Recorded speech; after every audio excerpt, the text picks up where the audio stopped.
এই কানেরটা তো কি সুন্দর, কত দাম গো? 300 টাকা। 300 টাকা? এটা কি সোনা দিয়ে তৈরি? না, এটা গোল্ড প্লেটেড। তোমার গোল্ড প্লেটেড তোমার কাছেই রাখো। ধরো তোমার মালটা। কত হয়েছে গো? 150 টাকা। একটু কম করো না গো, আমি তো তোমার থেকেই সব মাল কিনি। তোমার মনে নেই ওই যে 1 বছর আগে তোমার থেকে একটা টিপের পাতা নিয়ে গেছিলাম, মনে আছে না? হ্যাঁ মনে আছে। তাহলে একটু কম করো। এই নিন আপনার টিপের পাতা। ক টাকা? 3টে 10 টাকা।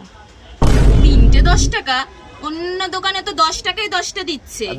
তাহলে ওইখান থেকে নিন না কাকিমা।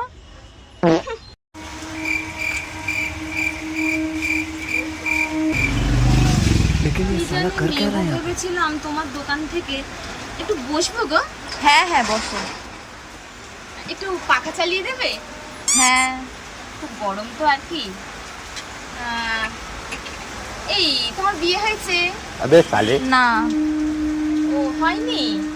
ও তোমার বাচ্চা কাচ্চা আছে? হ্যাঁ আছে। কটা গো? 10-12টা তো হবেই। 10-12টা? তোমরাই না জানো তো দেশের জনসংখ্যা বাড়িয়ে দিচ্ছ। কি লাগবে গো? কি লাগবে আসলে না, আমার সবই আছে জানো তো। থাক, ভুলে গেছি কি লাগবে, ভুলে গেছি। যখন মনে পড়বে না তখন আসবো। হ্যাঁ বাইগান। কি লাগবে গো বললে না তো? না আসলে না কিছু লাগবে না, আমার বড় ওই উল্টো দিকের দোকানে না ফোন সারাচ্ছে গো। ও বললো কি যে একটু দাঁড়াতে, রাস্তায় দাঁড়িয়ে থাকবো কেমন লাগে গরমের মধ্যে। তাই ভাবলাম তোমার দোকানটা দেখলাম, একটু ঘুরলাম, একটু গল্প করলাম তোমার সাথে। কিছু লাগলে আবার আসবে। হ্যাঁ পরে আমার বর ডাকছে আসছি। হ্যাঁ नहीं मैं गाली नहीं दे सकता। नहीं गाली नहीं देना। फैमिली फैमिली देखती है, वरना मैं ऐसे ऐसे गाली दूं, ऐसे ऐसे